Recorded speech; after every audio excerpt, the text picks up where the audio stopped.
Hi, you're watching Stefan Livera podcast, brought to you by Swan.com.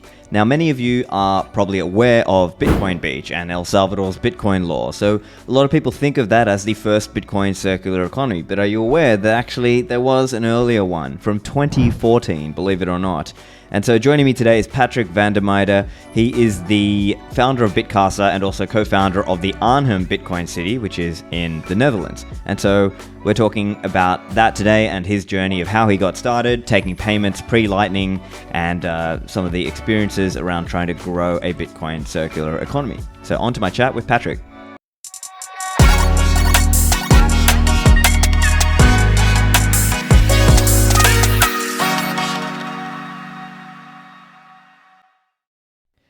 Patrick, welcome to the show.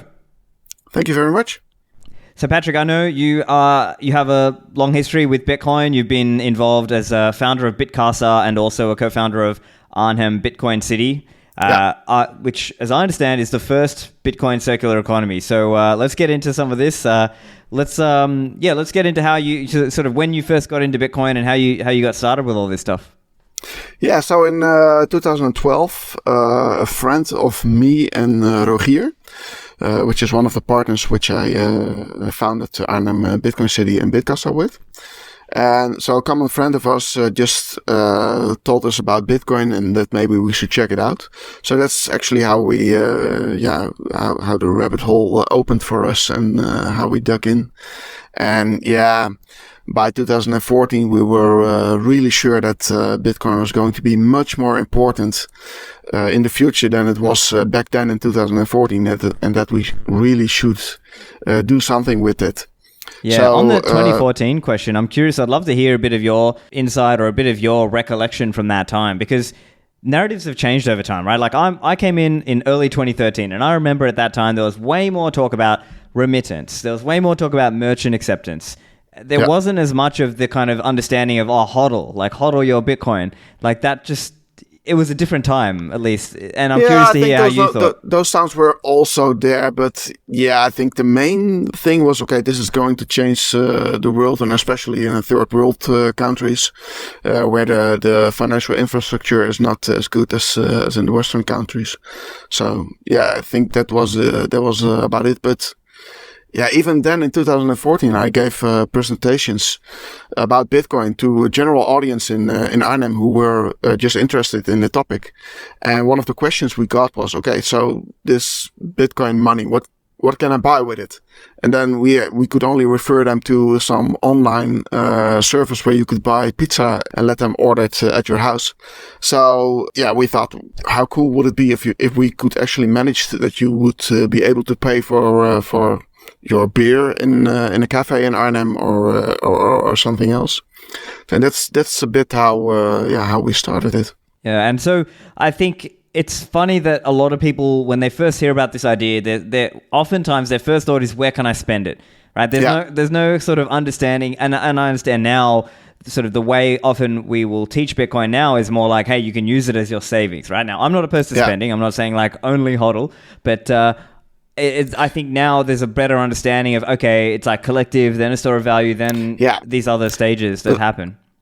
True, but also I think there is some misunderstanding. I think that's how I see it, about the value of hodling Bitcoin. If everybody is only hodling Bitcoin, and at one point people just want to get out and get fiat money again, then yeah, we're all just looking at each other. Okay, who's going to be the first one to step out of this and then use fiat money again? While if you can just use your Bitcoin for everyday purchases and you have absolutely no need to get back into fiat money again, then that changes the whole game, in my opinion. So for me, I'd say if you could not spend Bitcoin at any place, then that would really lower the value of its practical use, and therefore, why should you hodl it if one time you really have to sell it again for something else? So for me, I think the way I see it is more just like there will be, obviously it's impossible for everyone to hodl. There will be some people who have to obviously to spend because you got to eat and live somewhere and pay your rent and all of this. Yeah. But I think what would be really interesting as well is it's like in earlier days, fees were so low, or people didn't even really think about the fees, right, in those days. And yet this was all pre-Lightning, right? So I'm curious how that worked for you guys as well. Like, what was the thinking at that time? I mean, obviously, few people, the block size wars hadn't happened yet. So do you want to just give us your thoughts on how people were seeing that? Yeah, I think I absolutely did a few Bitcoin transactions without paying any fee at all. You could just broadcast Bitcoin transactions without any fee, and they would still be mined most of the time. So the thing, of course, was that a Bitcoin transaction will only get confirmed in probably like 10 minutes. So we were taking a risk for the merchants as BitKassa. And we told them, so whenever you see the screen, the green BitKassa screen, then the payment is done, and we make sure that you will get the fiat money back then, because every merchant in 2014 wanted to get just the fiat money from BitKassa. So we automatically converted the Bitcoins into euros for them. So there was some risk of people double spending or service, and we were well aware of that. Actually, I think Peter Todd in 2014 was the first one to tell us in our face, okay, you're just doing this, you're getting wrecked. You're taking by a this. risk, right? Yeah, you're taking a risk, and we were like, yeah, sure, we are aware that we are taking a risk. However, we did manage to get some extra checks where we checked for a few seconds if there was another transaction on the network going on with a higher fee and some of that things. And we also checked if there were unconfirmed inputs from the transaction. So we had a little bit of more certainty, but still it was a risk. Yeah. And I'm curious, did you ever get scammed? Did anybody try to double spend on you and scam you that way? No, there was not on purpose, actually. However, in 2017 or 18, when the mempool was really filled up with transactions, one of my friends actually used. I don't remember which wallet he used, but he was actually just paying for a burger at a restaurant. And then like a few weeks later, the transaction had still not confirmed because he was giving it a low fee.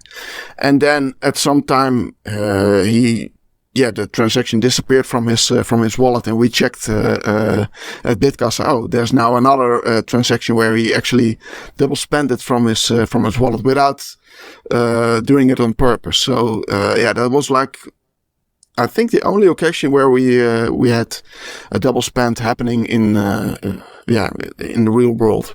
But of course, we were not selling yachts or that sort of stuff. There was a jewelry, for instance, where you could pay for gold or jewelry with bitcoins. But at that service, we made sure that there was one confirmation needed. So it was only small payments most of the time, and we said to ourselves, okay, let's just see how this happens. And if we find out that we do get double spent, then of course we need to close it down and see how to resolve it then.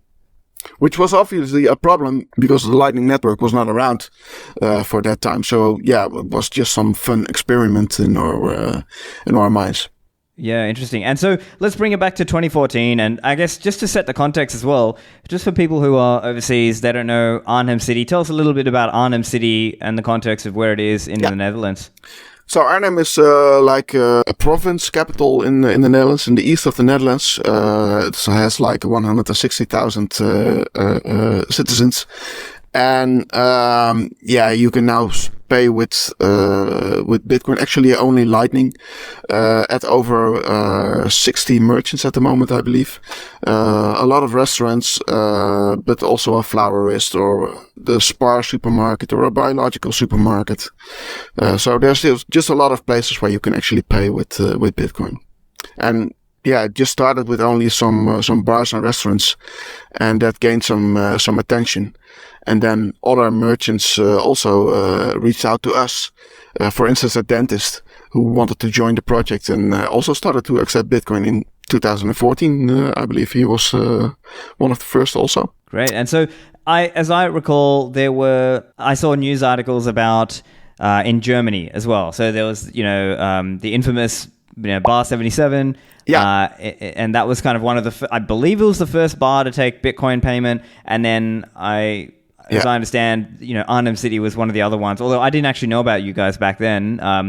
But I'm curious what it was like in those early days in 2014. I guess it would have been mainly a vibe of curiosity, but it would occasionally be on the news.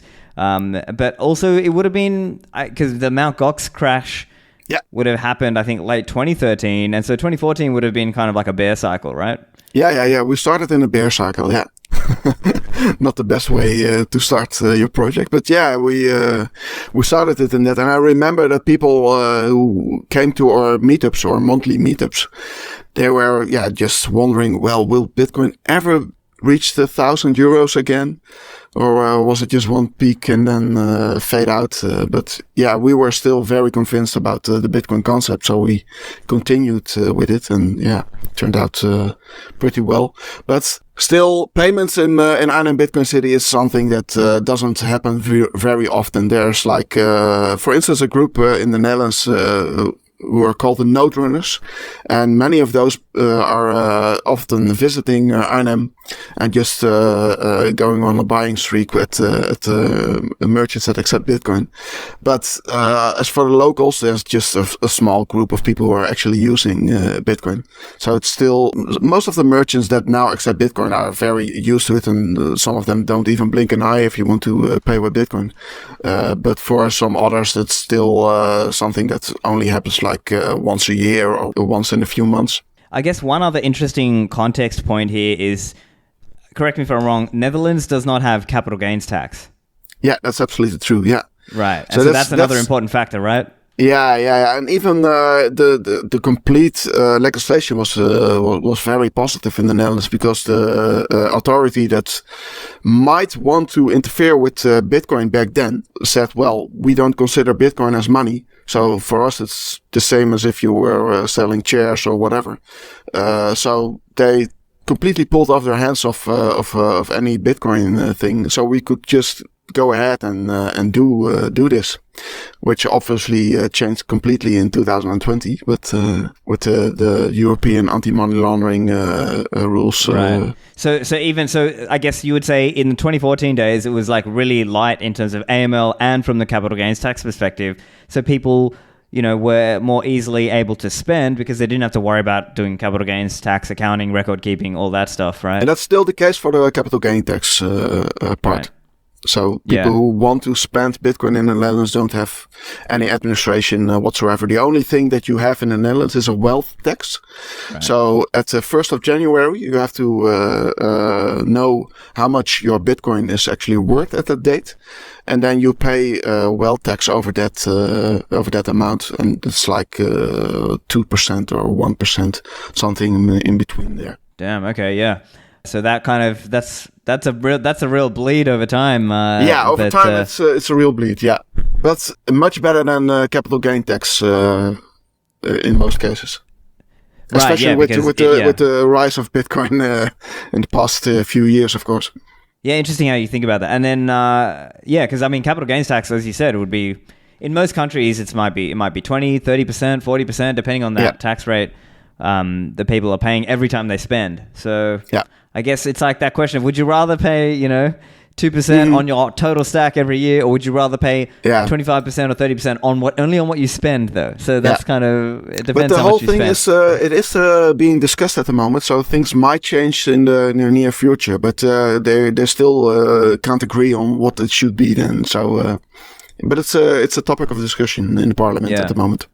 Okay, great. And so in those early days, as you said, there were some merchants who were taking Bitcoin, and most of them were just using fiat, right? Like, so they would just kind of take Bitcoin on the front side, and you would obviously, as BitKassa, you would help flip it into fiat for them, and then they would take fiat. Started it. Yeah. But curious if you... I think go on. In 2014, maybe the end of 2014 or the beginning of 2015, we had like the first merchants who were telling us, well, I'd actually like to keep the Bitcoins myself.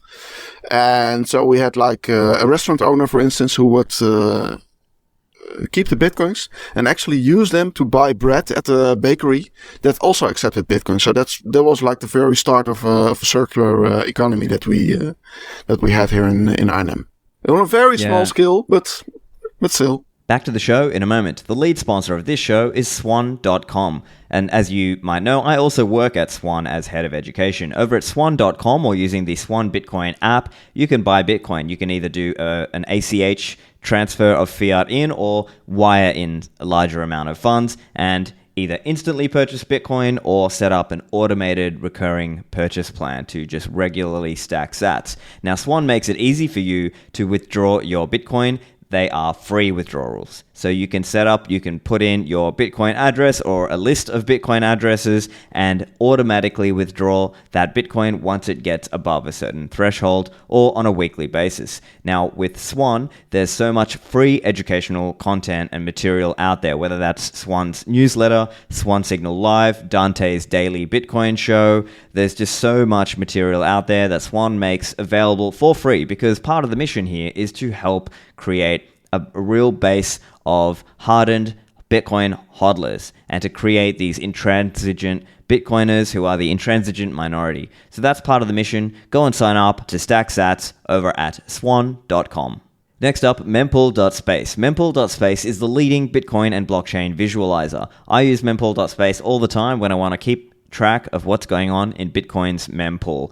And on the front page of Mempool.space, you can see the transaction fee estimates. So if you want to get your transaction confirmed in the next block, I like to use the high priority fee estimate over on Mempool.space. Now, Mempool.space has a range of features and the team is continually innovating. They've got some real heavy hitters on their team. They're continually adding new features and new ways to visualize and understand what's going on the chain. You can search Bitcoin transactions by pasting in the TX ID, that's the transaction ID of a particular Bitcoin transaction. You can view the Lightning Network, you can view Liquid Network, you can view the Mining Explorer. There's just so many things you can explore there, and they have a Mempool Accelerator program with a wait list. So you can sign up for that over at mempool.space/accelerator. And finally, CoinKite.com. CoinKite make the best Bitcoin hardware that you can use to secure your coins. So when you get a cold card or the new cold card Q device, you can generate your keys in an offline way without connecting to a computer, without connecting to an online service. You can generate those keys offline. Now you can add additional entropy using dice rolls, or you can use the inbuilt entropy, and then you can sign those Bitcoin transactions also offline. So that's a really cool feature. Now, don't be scared if you're a beginner. You just directly plug your cold card or cold card Q device in, but I think this is a great way to get started, and then later, as you increase your knowledge, you can then start to move to things like air gapping and potentially to using seed XOR or multisig if you choose, or potentially a passphrase. So there's all kinds of different options you can use to secure your coins. You can use the cold card easily with desktop software such as Sparrow Wallet or Spectre Desktop, or on the mobile, you can use it easily with Nunchuck or Keeper as an example. So go and get your cold cards over at coinkite.com. Use code Livera for a discount on your cold cards. And now, back to the show with Patrick. Interesting. Yeah, so as you say, I've heard people use the term hodl ratio, right? Like this idea that you're earning a certain amount, but you're hodling this much and you're flipping the rest into fiat because you obviously have to pay your bills and your rent and all these other aspects, business expenses, which is fair enough. And so in those early days, did you also get a sense of merchants who start accepting Bitcoin, but then not enough people come and spend there, so then they kind of forget, or they leave the terminal somewhere else, and that only the manager knows how to use it? That kind of, did you get that same kind of pattern happening? Yeah. That's still the biggest problem. But one thing that we don't have here is that for BitKassa you only need to open actually a web page. So we just have a shortcut on their mobile phones, which they obviously always have. Or if it's a place with a lot of employees, then they just have a shortcut on their tablet or iPad or whatever they use at the store. So you don't have a separate terminal for just the Bitcoin payments. We have seen that happening in 2014 as well in Amsterdam, where another group was actually orange pilling Amsterdam, and they were teaming up with BitPay back then, and they had a hardware device where all these merchants could use this hardware device for processing the payments. But my experience as well was whenever I went to Amsterdam and tried to rent a bicycle at the place where they said they accept Bitcoin, then I came there and the guy was, where's the thing again? Oh yeah, here it is. Oh damn, it's empty. I need to first load it up again. Charge it, and so that was a horrible experience. So we were pretty happy that we just kept BitKassa as a website actually. Right, I see. And so then if you sort of move it forward over the years, did you sort of have like merchants come and go and sort of with bull and bear season? Like, was that kind of how it happened? Yeah, not really with the bull and bear season, but I think the things that changed the very most was obviously the Corona period with all the lockdowns, because simply a lot of the merchants that accepted Bitcoin didn't survive that period at that time. And in that same year, also the new anti-money laundering regulation kicked in the Netherlands, where BitKassa was no longer allowed to actually convert the Bitcoins into euros. So we were only allowed to forward the Bitcoins into the wallet of the merchants. And they needed to convert them themselves at one of the exchanges that had a license at the Dutch Central Bank. And that cost, for instance, at a gas station. I was really fond of a gas station where I could just pay with Bitcoin. But they told me it's too much of a hassle for the administration if we cannot just automatically convert it into euros. So they decided to no longer accept Bitcoin. But so that cost us like half of the merchants in Arnhem, I'd say, because at the height there were like 120 merchants in Arnhem accepting Bitcoin. And of course, not everyone had a lot of transactions. So probably I've also had some merchants tell me, well, I haven't had a single Bitcoin sale in a year. So I don't see any reason to accept it any longer. That's also how we lost a few. But we started it with 15 merchants. Recently I checked out how many of those first 15 were still accepting Bitcoin. And just last month, another one retired. And that left us with only 2 merchants of the original 15 who are still 15. But I think in those 10 years, I probably onboarded like 300 merchants or something like that. Right, but because it's the churn factor. Churn. And it's amazing. It was an eye-opener for me, at least. How often a merchant just goes bankrupt or leaves, or they get another owner takes over the place, or that sort of stuff. I mean, business is hard, right? Like there's a lot of, especially amongst restaurants and clubs and bars and things, there's just a lot of turnover in general. Like even if they like Bitcoin, their business might not survive. So, But for instance, the last one who, the merchant that retired had a restaurant for lunch only. And now the new owner has also a dinner option and a lunch.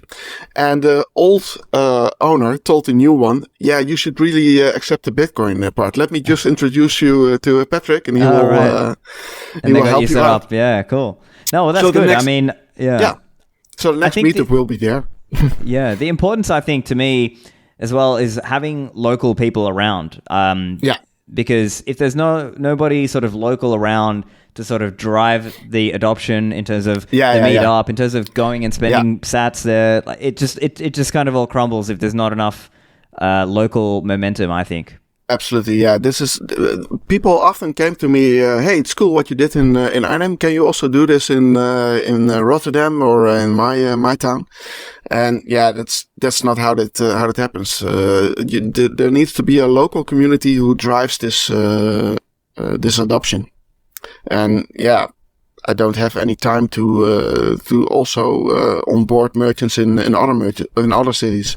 Of course, whenever I go to another place, I'll just ask the merchant if I can pay with Bitcoin, and just plant a seed in their head that there is some request for it. But and sometimes it works, and sometimes I see that they accept Bitcoin a few months later, and sometimes not. But local adoption is very important. Yeah, I see. And I'm curious how you would compare with any of the other circular economies out there. Obviously, there's El Zonte, Bitcoin Beach, and various ones around the world now. How would you compare, how things have gone with Arnhem City versus others? Well, I've been to El Zonte and Berlin in November, in El Salvador both. And yeah, I really like what I saw there. El Zonte is just a beautiful beach village, and Berlin is slightly bigger, but also much smaller than Arnhem. But yeah, it's the drive over there is amazing, and they've got like all these people that are actually going to live over there, and of course it really helps that that Bukele is very positive about Bitcoin and made it legal tender. While here in the Netherlands, there's still like banks who are giving merchants a hard time whenever they try to convert Bitcoin into euros and that sort of stuff. So, yeah, that's a different part. So, but yeah, I'd say Arnhem is a really nice place, and but yeah, El Zonte is like a beautiful server village, uncomparable to me. But what I also see in El Zonte and El Kasi, for instance, of Ekasi, is the impact that it actually has on the local community, where people were not having modern financial tools to use, and with Bitcoin they certainly have international options with payments and that sort of stuff, and that actually changes people's life, where they can get remittance very easily. And here in Arnhem that's totally not the case. So here in Arnhem we were more like, okay, we just want to have some sort of a showcase to let people see that Bitcoin is not only something that you can use on dark markets, but you can also just use it to buy your groceries, or it's actually just working as ordinary money. And yeah, that was just our main goal, to actually open the eyes of people that there is an alternative for the financial system, where taxpayers are bailing out banks. We really wanted to show that there is an alternative. What about on the other side of it, people earning Bitcoin? I'm curious if you have seen any of that, and that's something that I know even Bitcoin Ekasi and Bitcoin Beach in El Zonte, those projects did try to make sure people locally were earning. Maybe in your case it might be more like, Bitcoin hodlers who move to Arnhem City because they can spend their Bitcoin. Do you get anything like, do you see that, or what do you see? Yeah, I think in 2015 actually, when Otto de Voogd is also a Dutch guy, but he lived in Estonia for 10 years. And he had some trouble with the Estonian government about his Bitcoin exchange, which he was running over there. And he no longer wanted to live in Estonia, and he was looking for a new place. And he was actually considering Dubai or Spain, but then decided to move to Arnhem because of Arnhem Bitcoin City. And we just welcomed him to the place. And Otto was able to pay his rent with Bitcoin also. He was like living the Bitcoin standard in Arnhem in 2015 already. But it's not like there's a lot of people who are doing that, yeah. Who are doing that. It's still an exception. I know some people in the Netherlands who are being paid in Bitcoin. Aaron van Weerdum, for instance, is one of those. But it's not like he is visiting Arnhem very often to do some shopping, I believe. But yeah, it is possible, and I really recommend people to do it, because it actually supports, of course, the Bitcoin economy in Arnhem. Interesting. Yeah, that's great. So let's talk a little bit about adopting Bitcoin Arnhem. So I know that this is coming up. So tell us a little bit about that. What are you hoping to achieve there? Yeah, we did a conference in 2016 where, for instance, Peter Todd was one of the speakers, and back then Giacomo was also present, but I didn't know him, so he was just as a visitor present back then. And then a year later, there was like another conference in Arnhem, which we didn't organize ourselves, and that was the Future of Bitcoin, I believe that was called, and it was and a remarkable conference because Bitcoin Cash was launched at that conference, and we were not aware that was going to happen in Arnhem. And now that Arnhem Bitcoin City is turning into the anniversary of 10 years, we thought we should do something with that. So I was already planning on organizing another conference, and then I went to El Salvador at the Adopting Bitcoin conference, and I noticed that in Cape Town there was also an Adopting Cape Town conference. So I reached out to the organization of Adopting Bitcoin. What does it take to do Adopting Bitcoin in Arnhem? And is it something that you would support? And they were really supportive about it, and they just asked, "Oh, how can we help you?" And please do. And so now, we're just adopting. We're bringing adopting to Arnhem, and it's going to be a 1-day conference, but with a lot of satellite events before the conference date. So there's like Pizza Day, 22 of May, which will be about a bit of the opening of these of this conference week. And then on the 25th of May, there will be actually the 1-day conference where we have a lot of speakers doing talks. And in between there's like a Bitcoin walk with one of the node runners in the beautiful nature around Arnhem. But probably also a board game session with Huddle Up and Block Hunters game. There will be a BitDev meetup, a Bitcoin mining workshop, which you can follow.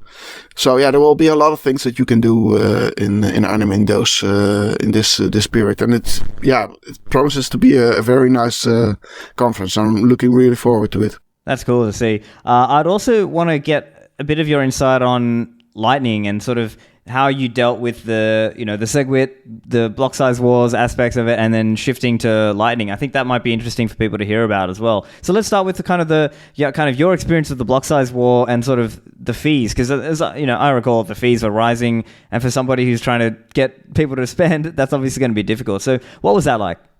Well, everything went pretty well up until 2017, and then at December 2017, the fees started really to rise. And back then, most of the people were using wallets like Mycelium or Bread Wallet. And Bread Wallet, for instance, wasn't very clear about how much fee you would pay for a transaction.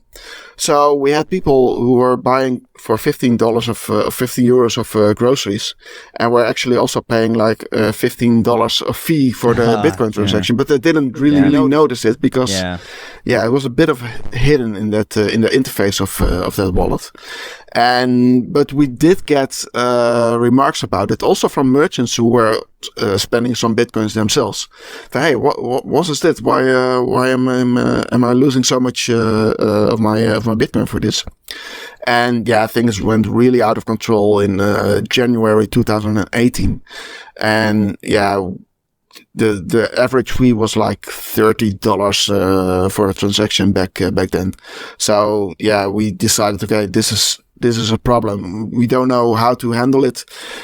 We just told the merchants, okay, sorry, at the moment it's not possible to use BitKassa and we advise you not to accept Bitcoin because of the transaction fees.